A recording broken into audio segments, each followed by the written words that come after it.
भाई जो गुरु बचन पे डट गे, कट गे फंद 84 के। उपरोक्त अमृतवाणी में कबीर खुदा यानी कबीर परमेश्वर ने समझाया है कि जो व्यक्ति मांस खाते हैं, शराब पीते हैं, सत्संग सुनकर भी बुराई नहीं त्यागते, उपदेश प्राप्त नहीं करते, उन्हें तो साक्षात राक्षस जानो, राक्षस।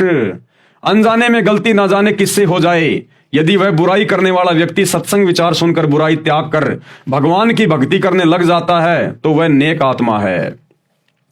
यानी जब तक आपको सतगुरु रामपाल जी परमेश्वर जी का ज्ञान नहीं है, इस सच्चे अल्लाह का ज्ञान नहीं है, जब तक आप इनकी शरण में नहीं आते हैं, तब तक आपने जो भी कुछ किया वो आपने एक प्रकार से अनजाने में किया।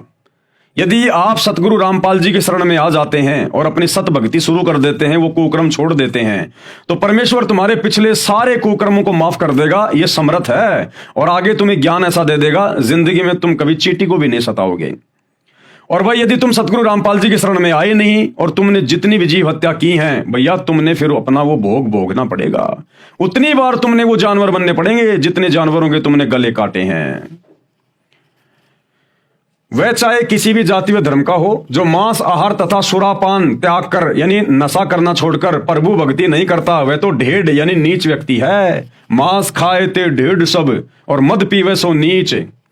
चाहे किसी जातीय धर्म का हो, भावार्थ है कि उच्च कर्म करने वाला उच्च है तथा नीच कर्म करने वाला नीच है। जातीय धर्म विशेष में जन्म मात्र से ऊंच नीच नहीं होता। अगर कोई ब्राह्मण ये कहता कि मैं तो ऊंची जाति का हूं, और अगर वो मांस खाता है, शराब पीता है, जुआ खेलता है, चोरी करता है, झूठ बोलता है, तो वो सबसे बड़ा नीच है, सबसे बड़ा नीच है। और जिसको लोग नीच समझते हैं, छोटी जाति वाले, वो अगर ये जीव हत्या करना छोड़कर मांस वगैरह नहीं खाता, शराब नहीं पीता, चोरी जारी नहीं करता और भगवान की भक्ति करता है, तो उस ब्राह्मण से लाख गुना ऊंच है वो, लाख गुना ऊंच। यानी जाति से कोई ऊंचा नीचा नहीं होता, कर्मों से लोग ऊंचे नीचे होते हैं। जाति या धर्म विशेष में जन्म मात्र से ऊंच नीच नहीं होता। जिन भक्तों ने उपदेश ले रखा है, अब देखो भाई और बहनों ध्यान से सुनना, आप और हम जितने भी सतगुरु रामपाल जी परमेश्वर जी के इस अल्लाह कबीर के फॉलोवर हैं, भगत हैं, हमारे लिए परमात्मा कितनी अच्छी शिक्षा दे रहे हैं। क्या कह रहे हैं गुरुदेव? ये जितने भी प्रकार के लोग जो इस प्रकार के कुकर्म कर रहे हैं ना, ये कोई मांस खा रहा है, कोई शराब पी रहा है, कोई बीड़ी पी रहा है, कोई हुक्का पी रहा है, कोई तमाकू पी रहा है, कोई राजनीति कर रहा है, हमें गुरुदेव भगवान ने, अल्लाह कबीर ने ऐसे लोगों के पास में बैठने से भी मना किया है। क्या कह रहे हैं? जिन साधकों ने यानी भक्तों ने उपदेश ले रखा है, उन्हें उपरोक्त प्रकार के बुराई करने वालों के पास नहीं बैठना चाहिए, जिससे आपकी भक्ति में बाधा पड़ेगी। अब बताओ भाई, सतलोक आश्रमों से जुड़े हुए भाई बंधु, गुरुदेव का परिवार, उनके बेटा बेटी, भाई बंधु, रिश्तेदार, अब बताओ इन लोगों ने आनंदपाल जैसे गुंडों की सीबीआई जांच करवाई, उनके साथ में बैठे उनके धरनों पर, उनकी रैलियों में। हरियाणा के जाट आरक्षण में लाखों भक्तों को जाटों के धरने पे बैठाया, करोड़ों रुपया भक्तों का चंदे के रूप में दिया। अब बताओ भाई और बहनों, गुरुदेव के दोनों लड़के जाट महासभा में जाके जाटों की धर्मशाला का उद्घाटन कर रहे हैं, नेताओं के साथ बैठ के खा रहे हैं, पी रहे हैं। अरे वो तो जगत के लोग हैं भैया, वो तो मांस भी खाते हैं, शराब भी पीते हैं। हुक्का तो हरियाणा के जाटों का कभी बंद ही नहीं होता।